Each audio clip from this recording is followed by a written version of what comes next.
నమస్కారం n times కి స్వాగతం. హెడ్లైన్ చూద్దాం.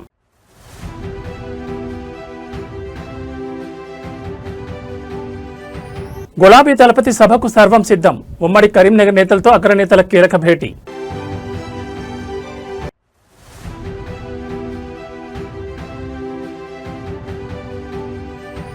సీఎం నివాసం ముట్టడికి బీజేపీ పిలుపు. ఎక్కడికెక్కడ నేతల గృహ నిర్బంధం.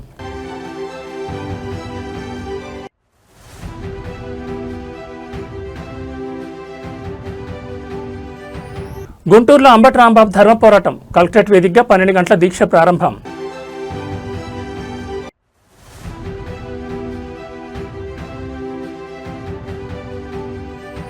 రష్యా చమురుపై ట్రంప్ సర్కార్ యూటర్న్.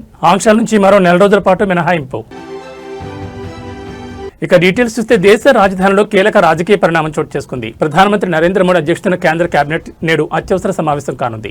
పార్లమెంట్లో మహిళా రిజర్వేషన్ బిల్లుకు సంబంధించి నెలకొన్న తాజా పరిస్థితులు, భవిష్యత్ కార్యాచరణపై ఈ భేటీలో ప్రధాని కీలక నిర్ణయాలు తీసుకున్నట్టు తెలుస్తోంది. మహిళా బిల్లుపై వ్యూహరచన, పార్లమెంట్లో బిల్లు ఎదుర్కొన్న పరిణామాల నేపథ్యంలో మహిళలకు ప్రాతినిధ్యం కల్పించి ఈ కీలక బిల్లును ముందుకు తీసుకెళ్లేందుకు ఉన్న ఇతర మార్గాలపై ప్రభుత్వం చర్చించనుంది. దేశీయంగా ఆర్థిక వ్యవస్థను మరింత బలోపేతం చేసేందుకు తీసుకోబోయే భారీ సంస్కరణలపై ప్రధాని మోడీ ఈ సమావేశంలో ముందడుగు వేనున్నారు. ప్రపంచవ్యాప్తంగా మారుతున్న భౌగోళిక, రాజకీయ పరిణామాల నేపథ్యంలో భారత్ అనుసరించాల్సిన వ్యూహాలపై విదేశాంగ, రక్షణ శాఖల మంత్రులతో ప్రధాని సమీక్షించనున్నారు. మహిళా రిజర్వేషన్ బిల్లు అమల్లో ఎదురవుతున్న అవాంతరాలను అధిగమించి మహిళా సాధికారత దిశగా మోదీ ప్రభుత్వం ఏ విధమైన చారిత్రాత్మక నిర్ణయాలు తీసుకోబోతుందనేది ఇప్పుడు దేశవ్యాప్తంగా ఆసక్తికరంగా మారింది. ఈ సమావేశం ముగిసిన అనంతరం కేంద్రం కీలక ప్రకటన చేసే అవకాశం ఉంది.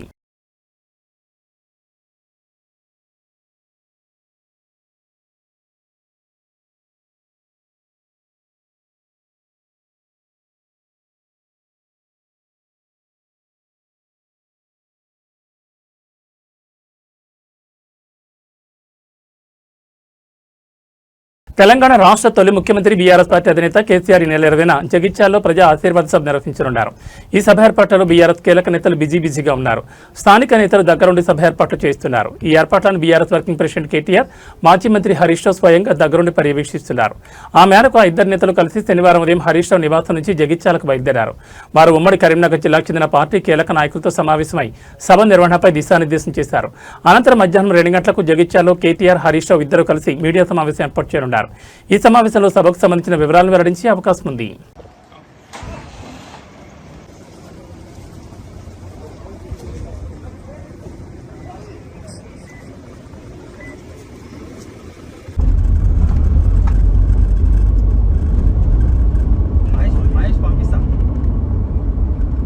హైదరాబాద్ నగరంలో పెను ప్రమాదం తప్పింది. కూకట్పల్లి కేహెచ్పీ ప్రధాన రహదారిపై వెళ్తున్న ఒక ప్రైవేట్ ట్రావెల్స్ బస్సులో ఒక్కసారిగా మంటలు చెలరేగడం కలకలం రేపింది.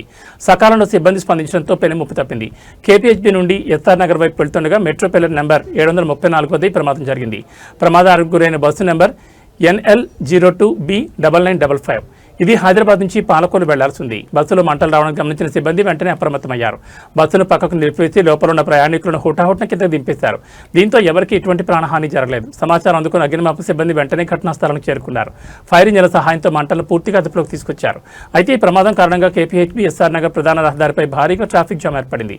పోలీసులు ట్రాఫిక్ను క్రమబద్ధీకరించే పనిలో ఉన్నారు.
తెలంగాణలో రాజకీయ వాతావరణం ఒక్కసారిగా వేడెక్కింది. బీజేపీ రాష్ట్ర అధ్యక్షుడు రామచంద్రరావును పోలీసులు హౌస్ అరెస్ట్ చేశారు.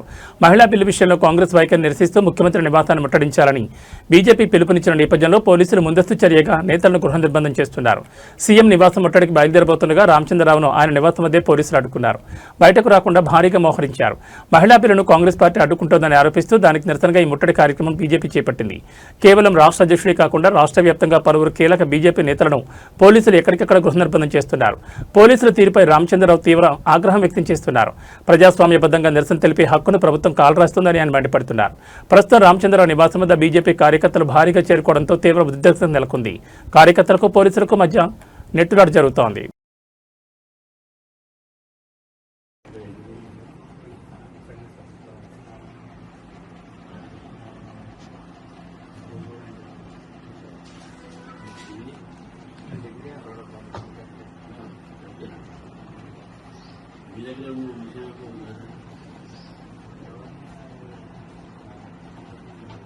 గుంటూరు జిల్లా రాజకీయాలు ఒక్కసారిగా వేడెక్కాయి. మాజీ మంత్రి వైసీపీ సీనియర్ నేత అంబటి రాంబాబు జిల్లా కలెక్టరేట్ వేదికగా నిరసన బాటపట్టారు. తనపై జరిగిన దాడులు పోలీసుల తీరును నిరసిస్తూ ఆయన 12 గంటల పాటు నిరాహార దీక్ష దిగారు. గుంటూరు జిల్లా కలెక్టరేట్ కార్యాలయం ఎదుట ఉదయం 6 గంటల నుంచి సాయంత్రం 6 గంటల వరకు గత కొన్ని రోజులుగా తన నివాసం మరియు కార్యాలయంపై జరిగిన దాడులను అంబటి రాంబాబు తీవ్రంగా ఖండిస్తున్నారు. తన ఇల్లు కార్యాలయంపై దాడులకు పాల్పడిన వారిని వెంటనే గుర్తించి అరెస్ట్ చేయాలి. కస్టడీలో ఉన్న సమయంలో తనను శారీరకంగా మానసికంగా హింసించిన పోలీసు అధికారులపై కఠిన చర్యలు తీసుకోవాలి. తనపై అక్రమ కేసులు బరాయించారని తక్షణమే ఉన్నతాధికారులు జోక్యం చేసుకోవాలని డిమాండ్ చేస్తున్నారు. అంబటి రాంబాబు దీక్షకు మద్దతుగా వైసీపీ నాయకులు కార్యకర్తలు పెద్ద ఎత్తున కలెక్టరేట్ వద్దకు చేరుకుంటున్నారు. దీంతో పోలీసులు అక్కడ భారీగా మోహరించారు. నిరసన ప్రదర్శనలు జరగకుండా ముందస్తు చర్యలు చేపట్టారు. ప్రభుత్వం స్పందించే వరకు తన పోరాటం ఆపబోనని అంబటి రాంబాబు స్పష్టం చేశారు.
గత కొంతకాలంగా సోషల్ మీడియాలో తనపై జరుగుతున్న అసత్య ప్రచారాలపై వైఎస్ భారతిరెడ్డి తీవ్రంగా స్పందించారు. తన వ్యక్తిత్వాన్ని హననం చేసేలా తప్పుడు కథనాలను ప్రచారం చేస్తున్న గూగుల్, మెటా, ఎక్స్, యూట్యూబ్ వంటి దిగ్గజ సంస్థలకు ఆమె లీగల్ నోటీసులు జారీ చేశారు. తనపై ఉన్న అవాస్తవ కథనాలు, అభ్యంతరకర పోస్టులను తక్షణమే ఆయా ప్లాట్ఫామ్ల నుంచి తొలగించాలని డిమాండ్ చేశారు. తప్పుడు సమాచారాన్ని ఉద్దేశపూర్వకంగా వ్యాప్తి చేస్తున్న అకౌంట్లను వెంటనే గుర్తించి వాటిని శాశ్వతంగా బ్లాక్ చేయాలని నోటీసులో పేర్కొన్నారు. తప్పుడు ప్రచారానికి బాధ్యత వహిస్తూ సదరు సంస్థలు, వ్యక్తులు బేషరతుగా క్షమాపణ చెప్పాలని కోరారు. వైఎస్ భారతిరెడ్డి తరపున న్యాయవాది ప్రజుమన్ ఈ నోటీసులను జారీ చేశారు. రాజకీయంగా ఎదుర్కోలేక వ్యక్తిగత దోషాలకు దిగడంపై ఆయన మండిపడ్డారు. చట్టపరమైన నిబంధనలను అతిక్రమించి పోస్టులు పెడుతున్న వారిపై సివిల్ మరియు క్రిమినల్ కేసులు తీసుకుంటామని ఆయన స్పష్టం చేశారు. ప్రముఖ నాయకురాలిగా ఉన్న వైఎస్ భారతిరెడ్డి నేరుగా సోషల్ మీడియా దిగ్గజాలకు నోటీసులు ఇవ్వడం ఇప్పుడు జాతీయ స్థాయిలో చర్చనీయాంశంగా మారింది. దీనిపై గూగుల్, మెటా వంటి సంస్థలు ఎలా స్పందిస్తాయో వేచి చూడాలి.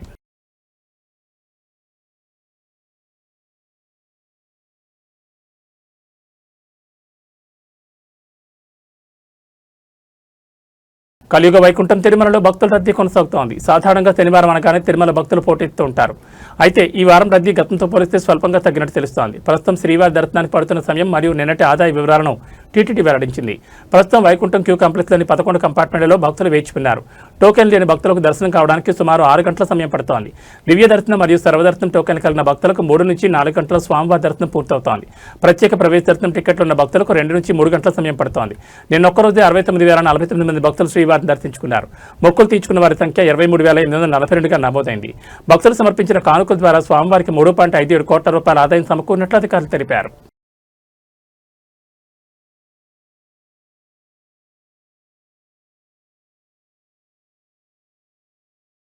ప్రపంచ దేశాలను కలవరపెడుతున్న మధ్యప్రాచ్య ఉద్రిక్తతలో ఒక కీలక మార్పు చోటు చేసుకుంది. వ్యూహాత్మకంగా ఎంతో ప్రాముఖ్యత ఉన్న హార్మోజ్ జలసంధిని పూర్తిగా తెరిచినట్లు ఇరాన్ ప్రకటించింది. అన్ని రకాల వాణిజ్య నౌకల రాకపోకలకు అనుమతిస్తున్నట్లు ఇరాన్ విదేశాంగ మంత్రి అబ్బాస్ అరాగ్చి వెల్లడించారు. లెబనాన్ ఇజ్రాయెల్ కాల్పుల విరమణ, అమెరికా మధ్యవర్తిత్వంతో లెబనాన్ మరియు ఇజ్రాయెల్ మధ్య కుదిరిన 10 రోజుల కాల్పుల విరమణ ఒప్పందం నేపథ్యంలో ఇరాన్ ఈ సానుకూల నిర్ణయం తీసుకుంది. ప్రస్తుతానికి కాల్పుల విరమణ కొనసాగినంత కాలం జలసంధి పూర్తిగా అందుబాటులో ఉంటుందని అరాగ్చి తన ఎక్స్ ఖాతాలో పేర్కొన్నారు. నౌకల ప్రయాణం ఇరాన్ పోర్ట్స్ మరియు మారిటైమ్ ఆర్గనైజేషన్ సూచించిన సమన్వయ మార్గంలోనే సాగాలని స్పష్టం చేశారు. ఇరాన్ ప్రకటనతో అంతర్జాతీయ మార్కెట్లో ముడి చమురు ధరలు ఒక్కసారిగా దాదాపు 9% మేరకు క్షీణించాయి. ఇరాన్ నిర్ణయాన్ని అమెరికా అధ్యక్షుడు డొనాల్డ్ ట్రంప్ స్వాగతించారు. జలసంధి వ్యాపార కార్యకలాపాలు సిద్ధంగా ఉందని ఆయన ధృవీకరించారు. ప్రపంచవ్యాప్తంగా సరఫరా అయ్యే ముడి చమురులో సుమారు 20% ఈ హార్మోజ్ జలసంధి గుండానే సాగుతోంది. గతంలో ఇరాన్ అమెరికా ఉద్రిక్తతల వల్ల ఈ మార్గంలో నౌకలపై దాడులు జరగడం, ఇరాన్ దిగ్బంధం విధించడంతో ప్రపంచవ్యాప్తంగా ఇంధన సంక్షోభం తలెత్తిందేమో అన్న ఆందోళన నెలకొంది. తాజాగా ఇరాన్ తీసుకున్న నిర్ణయం ప్రపంచ ఆర్థిక వ్యవస్థకు పెద్ద పోరాటనిచ్చింది.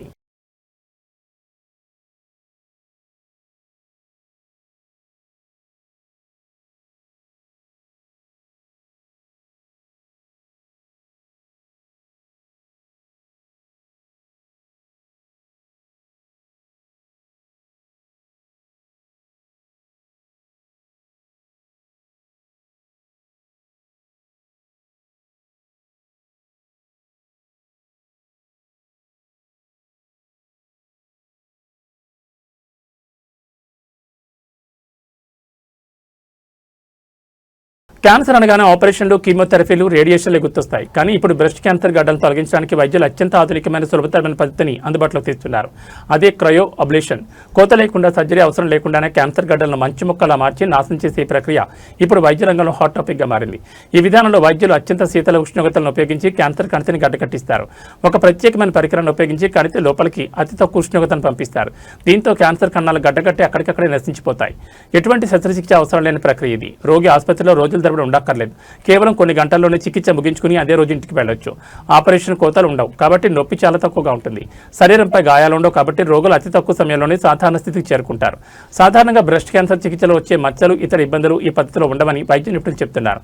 ఇది రోగులకు మానసిక ధైర్యాన్ని ఇవ్వడమే కాకుండా చికిత్స వ్యయాన్ని కూడా తగ్గించే అవకాశం ఉందని ఆశాభావం వ్యక్తం చేస్తున్నారు.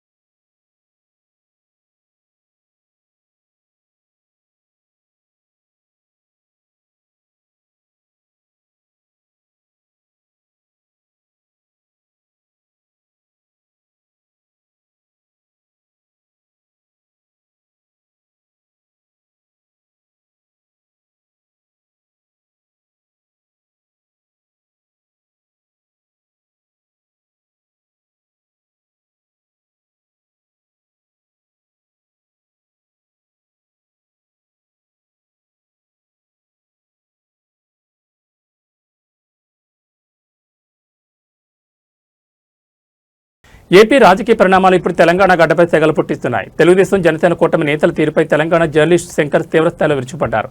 చంద్రబాబు నాయుడు తీసుకుంటున్న నిర్ణయాల వల్ల మళ్లీ క్విట్ తెలంగాణ ఉద్యమం వచ్చే ప్రమాదం ఉందని ఆయన హెచ్చరించారు. ఆంధ్రప్రదేశ్లో అమలవుతున్న రెడ్ బుక్ రాజ్యాంగం ఇప్పుడు తెలంగాణ కూడా పాకిందని ఆయన మండిపడ్డారు. ఏపీలో జరుగుతున్న రాజకీయ కక్ష సాధింపు చర్యలను తెలంగాణ గడ్డపై కూడా ప్రయోగిస్తున్నారని ఆరోపించారు. చంద్రబాబు, లోకేష్, పవన్ కళ్యాణ్ శని, ఆదివారాలు ఎక్కడుంటున్నారు అంటూ ఆయన ప్రశ్నించారు. తెలంగాణలో ఉంటూ ఇక్కడి వనరులను వాడుకుంటూ ఇక్కడి బిడ్డల్ని అరెస్ట్ చేయిస్తారని నిలదీశారు. మా సొమ్మితిని మా గడ్డ మీద ఉంటే మా బిడ్డల్ని అరెస్ట్ చేస్తారంటూ శంకర్ ఆగ్రహం వ్యక్తం చేశారు. తెలంగాణ ప్రజలు ఇలాంటి దుశ్చర్యలను చూస్తూ ఊరుకోరని, ప్రజలు తిరగబడే రోజులు దగ్గర పడ్డాయని హెచ్చరించారు.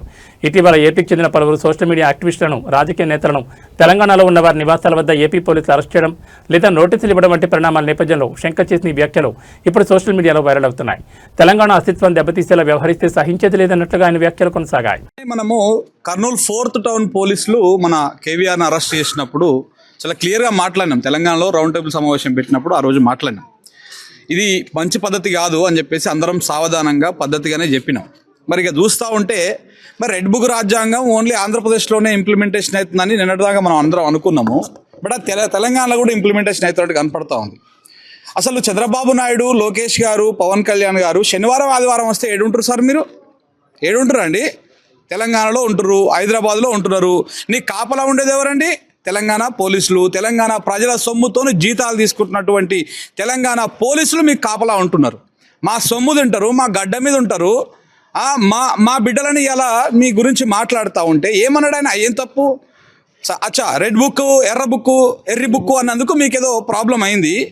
మీ టీడీపీ నాయకులు, మీ జనసేన నాయకులు, మీ కూటమి నాయకులు, బీజేపీ నాయకులు, మీ టీడీపీ నాయకులు ఎన్నో డిబేట్లలో నేను క్లిప్పులు కావాలంటే పంపిస్తాను మీకు అందరికీ. బాజాప్తా అమలు చేస్తున్నాం రెడ్ బుక్ రాజ్యాంగాన్ని అని చెప్పేసి ఎన్నో టీవీ డిబేట్లలో మాట్లాడారు. ఆ క్లిప్పులు కావాలన్నా? ఎంతమంది మీద దేశద్రోహం కేసులు పెడతారు? పెట్టండి, తీయండి, అరెస్టులు చేస్తారా? ఏమి దొంగలా పోలీసులు? ఆయన ఇక్కడికి వచ్చిన పోలీస్ ఆయన మీది ఇది ఏపీఎస్ పరిధిలోకి వస్తుంది, మీరు ఎవరికి ఇంటిమేషన్ చేసి వచ్చారంటే ఎల్బీనగర్ దగ్గర ఉంది కాబట్టి ఎల్బీనగర్కి వేసి వచ్చినాం అని చెప్పారు. అసలు ఇది ఏ లిమిట్సో తెలియదు, మీకు ఏమైందో తెలియదు. వచ్చేసి రాత్రికి రాత్రి ఎత్తుకొని పోతామంటే చూస్తూ ఊకుంటుందా తెలంగాణ సమాజం? బాజాప్తా చెప్తున్నాం లోకేష్ గారు, ఈ పద్ధతి కరెక్ట్ కాదు. మొత్తం ఇది మీ కనుసన్నల్లోనే నడుస్తుందన్న సంగతి ప్రతి ఒక్కరికి తెలుసు. మీరు తెలంగాణలో ఉందామనుకుంటున్నారా? 2016-17లో తోక ముడుచుకొని కరకట్టకు పారిపోయినట్టు మళ్ళీ తరమాలను మిమ్మల్ని. ఇల్లులను కూడా ఖాళీ చేపిస్తాం, బాజాప్తా చెప్తున్నాం. మీ ఇండ్లు, మీ నివాసాలు కూడా తెలంగాణ నుంచి పోవాల్సి వస్తుంది మీరు ఈ రకమైనటువంటి దుశ్చర్యలకు మీరు పాల్పడితే. మా తెలంగాణ బిడ్డ రాజకీయాలు విశ్లేషిస్తే, ఆంధ్రప్రదేశ్ రాజకీయాలు విశ్లేషిస్తే నొప్పులు అవుతున్నాయా ఒకడొక్కడికి? మీరు ఎంతమంది చేస్తలేరు తెలంగాణ రాజకీయాలని? ఆంధ్ర పాలిటిక్స్ మీద ఆంధ్ర విశ్లేషకులు, ఆంధ్ర జర్నలిస్టులు, ఆంధ్ర ప్రాంత మిత్రులు ఎంతమంది చేస్తలేరు తెలంగాణలో? ఒక్కొక్కరు ఒక్కొక్క పార్టీ స్టాండ్ తీసుకుంటున్నారు. కొన్ని సందర్భాల్లో అయితే తెలంగాణ గడ్డని, తెలంగాణ నేలని కూడా మీరు హ్యూమిలేట్ చేసిరు, రకరకాలుగా కించపరిచినట్టుగా మాట్లాడిరు. అయినా కూడా మీ సహనంతో ఉండలేదా? మీరు ఇవాళ వచ్చి మా తెలంగాణ గడ్డకు వచ్చి ఇంతకుముందు సీరణ మాట్లాడుతూ అన్నాడు, ఈ గడ్డకు వచ్చి మా ఇంట్లోకి వచ్చి మీరు డైరెక్ట్ అరెస్ట్ చేస్తాం, తీసుకుపోతాం, మాకు ప్రెషర్ ఉంది ఇవన్నీ అంటే ఇక్కడ చూస్తా ఎవరు ఊరుకోవట్లేదు. మీ రెడ్ బుక్ రాజ్యాంగాన్ని మీకేమైనా ఉంటే ఆంధ్రప్రదేశ్ లిమిట్ వరకు మీరు ఇంప్లిమెంటేషన్ చేసుకుంటారా? ఏం చేస్తారో చూడండి. ఒకవేళ ఎర్రీ బుక్ అన్నందుకే మీకు కేసులు పెట్టాల్సి వస్తే రెడ్ బుక్ రాజ్యాంగం పేరు పెట్టినందుకు లోకేష్ మీద కేసు పెట్టాలా? దాన్ని ఇంప్లిమెంటేషన్ చేస్తున్నామని చెప్తున్నందుకు టీడీపీ నాయకుల మీద కేసులు పెట్టాలా? సో కాబట్టి ఇట్లా మాట్లాడుకుంటూ పోతే చాలా ఉన్నాయి. ఇది పద్ధతి కాదు. చెప్తున్నా ఎంతమందిగా పృథ్వన్న మాట్లాడితే నేను విన్నా, తెలంగాణ రగుల్స్తామని. రగుల్చడం కాదు చెప్తున్నా, తెలంగాణలో ఇలాంటి దుశ్చర్యలకు మీరు పాల్పడితే మీ ఆంధ్ర వ్యాపారాలు ఉండవు ఇక్కడ, మీ నాయకులు ఇక్కడ మనుగడ సాధించలేరు. గుర్తుపెట్టుకోండి. క్విట్ తెలంగాణ మూమెంట్ వస్తుంది. నేను లాస్ట్ టైం మాట్లాడినప్పుడు కూడా చెప్పిన, క్విట్ తెలంగాణ మూమెంట్ చాలా దగ్గరలోనే ఉన్నది మీ ఈ అత్యుత్సాహాల వల్ల. ఇక మన తెలంగాణ పోలీసుల గురించి మాట్లాడాలి, హోంమంత్రి రేవంత్ రెడ్డి గారి గురించి మాట్లాడాలి. ఏం సార్ శాఖని చంద్రబాబు నాయుడుకి అప్పచెప్పిరా, లోకేష్ నాయుడు గారికి అప్పచెప్పిరా, లేదా పవన్ కళ్యాణ్కి అప్పచెప్పిరా? ఎట్లా అంతా మీరు ఒకటే చీకట్ల కలుసుకుందామని చెప్పేసి పోలీసులని శాఖని మొత్తం అప్పచెప్పేసిరా ఆంధ్రప్రదేశ్కి? లోకేష్ నాయుడు గారికి అప్పచెప్పిరా? అందుకేనా మన పోలీసులను గుంపులుగా పెట్టేసి అక్కడ వాళ్ళ కాపలా కాస్తా ఉన్నారు. మన తెలంగాణ బిడ్డలు అరెస్ట్ చేసుకపోతుంటే కళ్ళప్పకి చూస్తూ ఉన్నారు. ఇది పద్ధతి కాదు. మీ పద్ధతులు మార్చుకోవాలి. ఇది కనుక ఇట్లనే కొనసాగితే తెలంగాణ సమాజం తిరగబడుతుంది. ఇవాళనే తెలంగాణ అస్తిత్వ వేదిక ఒకటి పురుడు పోసుకున్నది ఇవాళ తెలంగాణ గడ్డ మీద. వాళ్ళు ఇలా మాట్లాడిర్రు. ఇగో ఇట్లాంటివన్నీ కూడా దాని పరిధికే వస్తాయి. తెలంగాణ ఏకమవుతుంది. మీరు ఇక్కడ నుంచి బంద్ పెట్టండి, ఏమన్నా లీగల్గా ఫైట్ చేయండి. శనివారం ఇక్కడ మా రేవంత్ రెడ్డి గారు కూడా అంతే, శుక్రవారం నాడే వస్తాయి అరెస్టులు అన్నీ, శుక్రవారం శనివారం. ఎందుకంటే శనివారం ఆదివారం కోర్టులు బంద్ ఉంటాయి. మంచిగా తీసుకుపోవచ్చు, 2 రోజుల పాటు వీళ్ళకి కావాల్సినట్టుగా చేసుకోవచ్చు. మీ సర్కారులు ఏం సర్కారులు? ఇవి శనివారం ఆదివారం సర్కారులు ఇవి ఏమన్నా? సో దయచేసి ఈ పద్ధతులు మార్చుకోవాలి. మేము మీ జోలికి రావట్లేదు బిడ్డ. మీరు ఇట్లనే చేస్తే మేము రోజు మీ గురించి మాట్లాడాల్సి వస్తుంది. ఎంతమందిని అరెస్ట్ చేస్తావో చేదు మరి.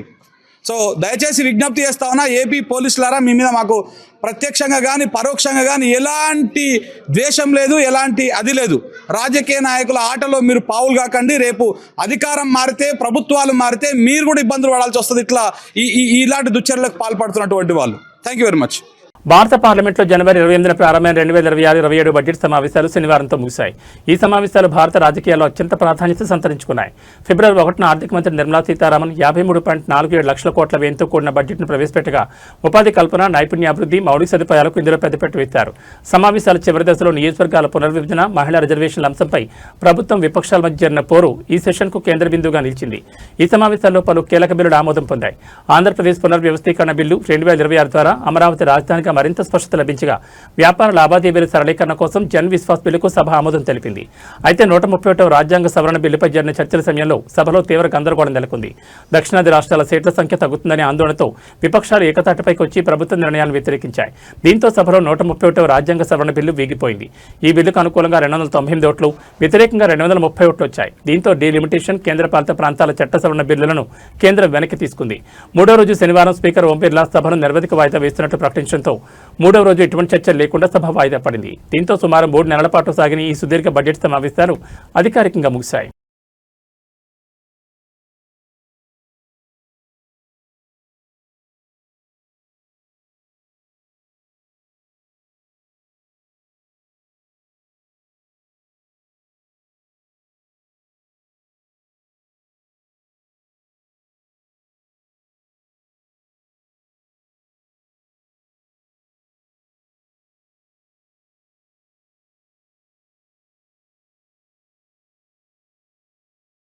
అంతర్జాతీయ మార్కెట్లో ఆకాశాన్ని అంటుతున్న ఇంధన ధరలను అదుపు చేసేందుకు అమెరికా అధ్యక్షుడు డొనాల్డ్ ట్రంప్ యంత్రాంగం అనూహ్య నిర్ణయం తీసుకుంది. రష్యా చమురు, పెట్రోలియం ఉత్పత్తుల విక్రయాలపై విధిస్తున్న ఆంక్షల నుంచి మరో 4 రోజుల పాటు మినహాయింపిస్తున్నట్లు తాజాగా ప్రకటించింది. 2 రోజుల క్రితం ఎలాంటి మినహాయింపులు ఇవ్వమని ప్రకటించి శుక్రవారం రోజు మినహాయింపిస్తున్నట్లు ఉత్తర్వులు జారీ చేసింది. అమెరికా ట్రెజరీ విభాగం తీసుకున్న నిర్ణయం ఇప్పుడు ప్రపంచవ్యాప్తంగా చర్చనీయాంశమైంది. నిజానికి రష్యా, ఇరాన్ చమురుపై ఎలాంటి మినహాయింపులు ఇచ్చే ప్రసక్తే లేదని America treasury secretary scout Besant కేవలం 2 రోజుల క్రితమే కుండబద్దలు కొట్టారు. దీంతో భారత్పై తీవ్ర ప్రభావం పడే అవకాశం ఉందని భావించారు. కానీ అకస్మాత్తుగా ఈ నిర్ణయాన్ని మార్చుకుంటూ మే 16వ తేదీ వరకు సడలింపును పొడిగించింది అమెరికా. తాజా నిబంధనల ప్రకారం శుక్రవారం నాటికి సముద్రంలో నౌకలపై లోడైన రష్యా చమురును కొనుగోలు చేయడానికి మే 16వ తేదీ అర్ధరాత్రి వరకు అవకాశం ఉంటుంది. ఏప్రిల్ 11తో ముగిసిన పాత మినహాయింపు గడువును ఈ నిర్ణయం ద్వారా మరో నెల పాటు పొడిగించినట్లయింది.